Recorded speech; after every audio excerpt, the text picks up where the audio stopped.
நாம் சிலரை நேசிப்போம். அந்த நேசத்தின் காரணத்தால் அவர்களிடக்கூடிய குறைகளை கூட கண்டு கொள்ளாமல் இருந்து விடுவோம்.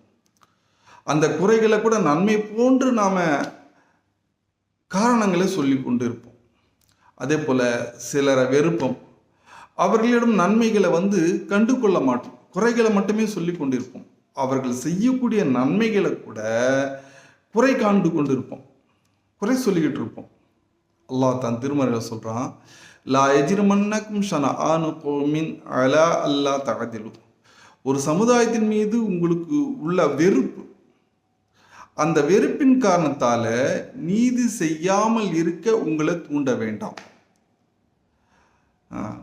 ஈதுலு, நியாயமாக நேர்மையாக நடந்து கொள்ளுங்கள்.